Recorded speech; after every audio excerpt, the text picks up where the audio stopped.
제8장. 에브라임 사람들이 기드온에게 이르되, 내가 미디안과 싸우러 갈 때 우리를 부리지 아니하였으니 우리를 이같이 대접함은 어찌 됨이냐? 하고 그와 크게 다투는지라. 기드온이 그들에게 이르되, 내가 이제 행한 일이 너희가 한 것에 비교되겠느냐? 에브라임의 끝물 포도가 아비에셀의 만물 포도보다 낫지 아니하냐? 하나님이 미디안의 방백 오렙과 스웹을 너희 손에 넘겨주셨으니 내가 한 일이 어찌 능히 너희가 한 것에 비교되겠느냐? 하니라.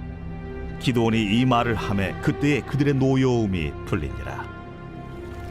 기드온과 그와 함께한 자 300명이 요단강에 이르러 건너고 비록 피곤하나 추격하며 그가 숫곳 사람들에게 이르되, 나를 따르는 백성이 피곤하니 청하건대 그들에게 떡덩이를 주라. 나는 미디안의 왕들인 세바와 살문나의 뒤를 추격하고 있노라. 숫곳의 방백들이 이르되, 세바와 살문나의 손이 지금 내 손 안에 있다는 거냐? 어찌 우리가 내 군대에게 떡을 주겠느냐? 그러면 여호와께서 세바와 살문나를 내 손에 넘겨주신 후에 내가 들가시와 찔레로 너희 손을 찢으리라. 하고 거기서 분우엘로 올라가서 그들에게도 그같이 구한즉 분우엘 사람들의 대답도 숫곳 사람들의 대답과 같은지라. 기드온이 또 분우엘 사람들에게 말하여 이르되, 내가 평안히 돌아올 때 이 망대를 헐리라 하니라. 기드온 300용사가 미디안 군대를 이겼습니다. 에브라임 지파는 전쟁 마지막에 참여했습니다. 그런데 큰 전과를 올렸습니다. 미디안의 방백이었던 오렙과 스웹을 체포하는 공을 세운 것입니다. 7장 마지막 절에 보면 고대인들 전쟁 풍습에 따라서 에브라임 지파는 오렙과 스웹을 죽이고 그 적장들의 머리를 가지고 기드온에게 나아옵니다. 마치 전승을 축하하는 트로피를 가지고 온 것 같이 그렇게 의기양양하게 옵니다. 이때 기드온은 이미 요단강을 건너서 미디안을 추격하는데 열중이었던 것 같습니다. 에브라임은 적장의 머리를 들고 나아왔습니다. 그러나 오렙과 스웹을 죽인 전과는 에브라임만의 공은 아니었습니다. 이미 미디안 군대는 용사이신 하나님 앞에 격파되었습니다. 자기들끼리 싸우다가 지리멸렬 직전에 모인 패잔병들입니다. 그렇다면 에브라임은 먼저 하나님께 공을 돌려야 마땅했습니다. 그런데 그렇게 하지 않았습니다. 에브라임 지파가 기드온에게 따지고 듭니다. 1절입니다. 에브라임 사람들이 기드온에게 이르되, 네가 미디안과 싸우러 갈 때에 우리를 부르지 아니하였으니 우리를 이같이 대접함은 어찌 됨이냐 하고 그와 크게 다투는지라. 그저 불만을 표시한 정도가 아닙니다. 기드온에게 심하게 대들고 있습니다. 자기 중심적인 비판이 그렇습니다. 에브라임 지파도 기드온이 왜 그렇게 하지 않았는지 이해하려고 들지 않고 12조로 대들기만 합니다. 대뜸 우리에게 이렇게 한 이유가 무엇이냐라고 묻습니다. 그러나 사실상 기드온은 전쟁에 누굴 데려가고 누굴 또 남겨둘지에 대한 권한이 없었습니다. 여호와께서 300명을 선별하셨습니다. 그들을 데리고 전쟁을 하라고 해서 시키는 대로 한 것뿐입니다. 이렇게 에브라임 지파는 항상 대우를 받으려는 경향이 있었습니다. 자존심이 센 지파였습니다. 전쟁 말미에 참여하고도 적장 2명의 목을 베어 왔는데 처음부터 참여했더라면 큰 전과를 올렸을 것이 아니냐라는 태도입니다. 그렇다면 7년 동안 미디안 사람들이 이스라엘 골짜기로 몰려올 때에, 이스라엘을 그래서 학대할 때에 에브라임 지파는 도대체 어디에 있었던 것일까요? 기드온 시대 이스라엘 모습은 이렇게 건전하지 못했습니다. 정작 용기를 내야 할 때는 조용하다가 패잔병을 이긴 것 가지고 마치 대단한 일을 해낸 것처럼 으쓱대는 이런 모습이야말로 비겁하기 그지없습니다. 기드온 보기에도 그랬을 겁니다. 이런 생각이 들었을 겁니다. 목숨을 걸고 바알의 단을 헐었던 사람이 누구인가? 생명을 내던지고 300 소수 병사로 미디안 군대와 접전한 자가 누구였던가? 나 기드온이 아니었던가? 적반하장도 유분수가 아닌가 이런 마음이 들었을 겁니다. 그러나 기드온은 작은 일로 왈가왈부하는 소인배는 아니었던 것 같습니다. 기드온의 대답은 지혜롭습니다. 2절부터 3절이 기드온의 대답입니다. 기드온이 그들에게 이르되 내가 이제 행한 일이 너희가 한 것에 비교되겠느냐? 에브라임의 끈물 포도가 아비에셀의 만물 포도보다 낫지 아니하냐? 하나님이 미디안의 방백 오렙과 스앱을 너희 손에 넘겨주셨으니 내가 한 일이 어찌 능히 너희가 한 것에 비교되겠느냐 하니라. 기드온이 이 말을 하매 그때에 그들의 노여움이 풀리니라. 기드온은 자존심으로 맞대응하지 않습니다. 그들을 세워주면서 그들의 노여움을 풀어줍니다. 사실상 시기심은 하나님의 일을 방해하는 가장 큰 적 가운데 하나입니다. 잠언 15장 1절에 유순한 대답은 분노를 쉬게 한다 합니다. 그러나 그저 말치레뿐인 대답만으로는 부족합니다. 십자가의 은혜 앞에 자신의 존재가 얼마나 거지인지를 절감했던 바울은 자신을 성도 중에 지극히 작은 자보다 더 작은 자라고 그렇게 고백합니다. 그냥 겸손의 아양을 떤 것이 아닙니다. 정말 자신을 십자가 앞에 그렇게 보았습니다. 죄인 중에 괴수라고 했습니다. 예수 십자가 사건이 자신들에게 제대로 다가오기 전에 제자들이 누가 크니까 묻던 것과 대조됩니다. 자존심으로 맞대응하고 싶을 때 십자가 앞에 엎드리는 마음으로 내가 작은 자라고 고백하는 것이 그리스도인의 아름다움입니다. 지금까지 기드온이 어떻게 미디안의 주력 부대를 격파했는지 보았습니다. 그리고 기드온이 에브라임의 시기심을 지혜롭게 처리함으로써 내전의 요소를 잠재운 일도 보았습니다. 따라서 외적인 위협이 제거되고 내적으로 조화도 회복되었습니다. 그렇다면 모든 것이 대다던으로 끝이 날 것 같습니다. 그런데 7장 25절을 보면 이미 기드온이 요단강을 건넌 것으로 되어 있는데도 8장 4절에 보니까 기드온과 부하들이 요단강을 건너는 지점에서 다시 이야기가 시작되고 있습니다. 4절에 기드온과 그와 함께한 자 300명이 요단강에 이르러 건너고 비록 피곤하나 추격하며, 또 5절에 기드온이 요단강을 건너는 목적이 나옵니다. 미디안 두 왕이었던 세바와 살문나를 사로잡기 위해서입니다. 기드온이 이들을 잡으려는 의지가 얼마나 강한지 여러모로 드러나고 있습니다. 부하들이 너무 피곤한데도 추격의 고삐를 늦추지 않습니다. 더욱이 근처의 숫곳 사람들과 브누엘 사람들이 떡으로 기드온을 돕기를 거절하는 바람에 부하들의 배고픔이 극에 달했습니다. 그럼에도 추격을 멈추지 않습니다. 기드온은 왜 그랬을까요? 전적으로 여호와의 전쟁을 완수하기 위해서였을까요? 7장에서 살펴본 기드온의 모습과는 조금 다르게 8장의 기드온은 자신의 복수극에 더 신경을 쓰는 모습입니다. 18, 19절에 보니 그 이유가 나옵니다. 세바와 살문나가 기드온의 형제들을 죽인 장군들이었습니다. 원수입니다. 더욱이 여호와께서 이번 전투에 연루된 느낌은 훨씬 덜합니다. 게다가 기드온의 머뭇거림은 완전히 사라졌습니다.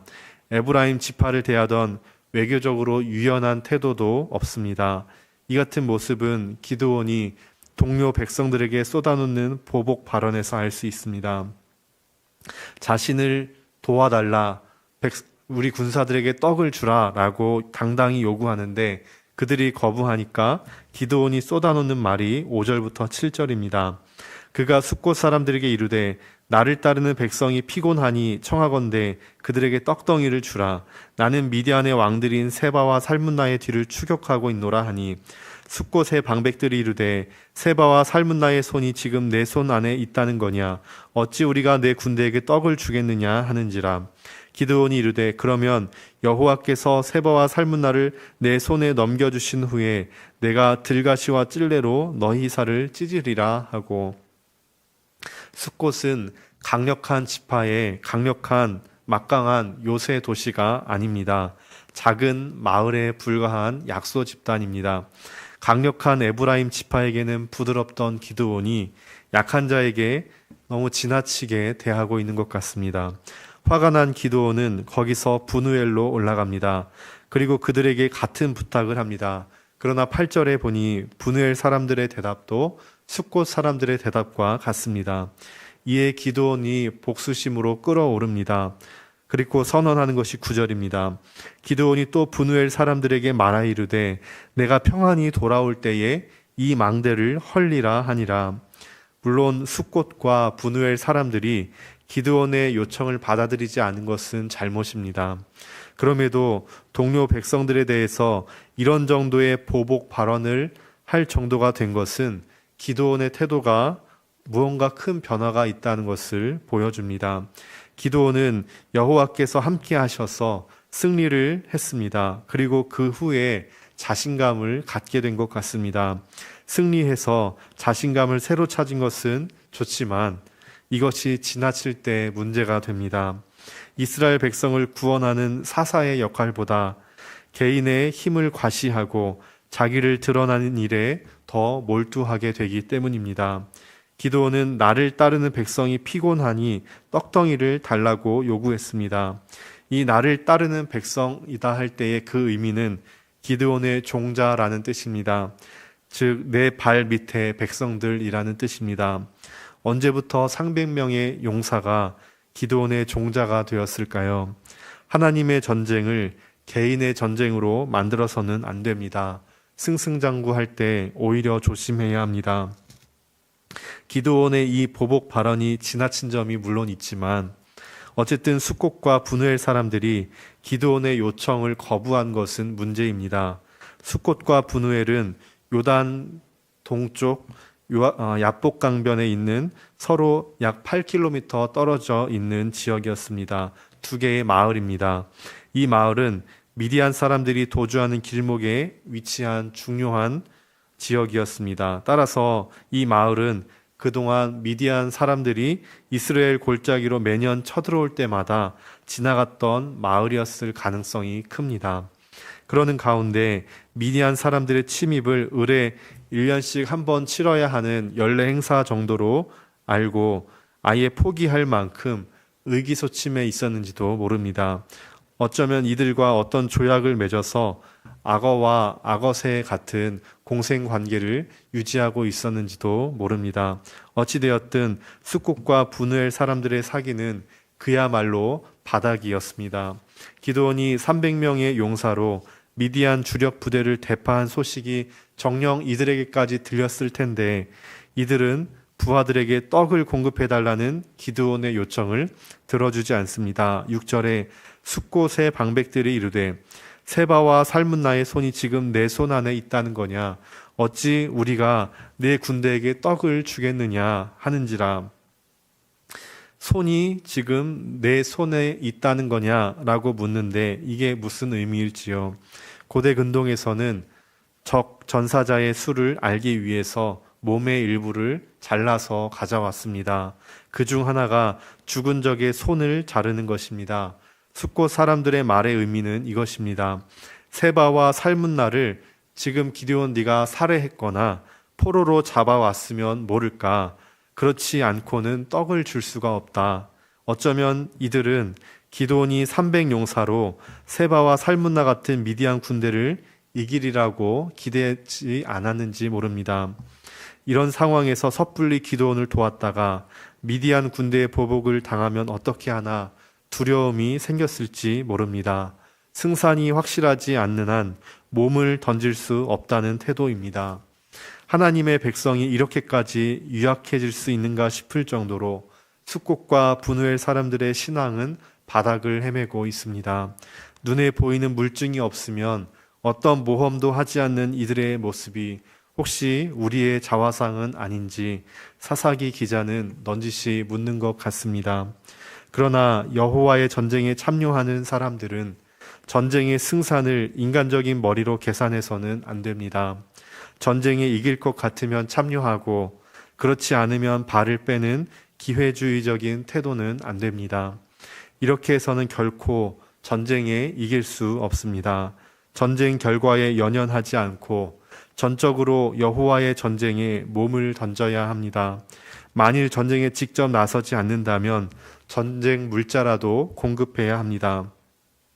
그러나 숫곳과 분우엘 사람들은 기드온의 이 같은 요청조차 들어주지 않았습니다. 따라서 이들이 어떤 형벌을 당해야 할지는 자명합니다. 비록 기드온의 보복 협박이 지나친 것은 사실이지만 하나님께서는 이 기드온의 지나침을 통해서 이들을 정당하게 벌하신 것으로 볼 수 있습니다. 계산해 보니 승산이 없어 보이는 삶의 영역은 무엇이 있으신지요? 나의 목숨과 이익을 중심에 두고 어디에 줄을 타야 할지, 어디에 또 그래야 살아남을지 우리의 근본 질문이 이런 것이 되어서는 안 됩니다. 바위를 치는 것 같아도 이것이 여호와의 전쟁이라면 하나님의 편에 서서 나의 몸을 던지는 것이 주의 용사인 것을 믿습니다. 무엇이 이익인가, 무엇이 살아남을 길인가 아니라 무엇이 주 예수를 위한 길인가, 무엇이 주님을 기뻐하시게 하는 선택인가, 무엇이 하나님을 믿는 믿음으로 선택하는 것인가, 이 질문 앞에 대답하며 결정하시며 승리하시는 저와 성도님들 되시기를 축복합니다. 기도하겠습니다. 하나님 아버지 감사합니다. 오늘 하루를 허락하신 하나님 앞에 오늘도 믿음의 선택을 하며 나아가기 원합니다. 우리 인생의 질문이 달라지게 하여 주시고 무엇이 내게 편한가, 유익한가, 살만한 길인가, 또 좋은 길인가 라는 질문 아니라 계산이 나오지 않더라도 이것이 하나님이 명하신 길인가, 하나님이 가라고 하시는 길인가, 주 예수를 따르는 길인가, 그렇다면 가겠노라 라고 하는 것이 우리 인생의 질문과 또 결정의 방향이 될 수 있도록 주님 은혜를 더하여 주시옵소서. 감사하며 예수님의 이름으로 기도합니다. 아멘.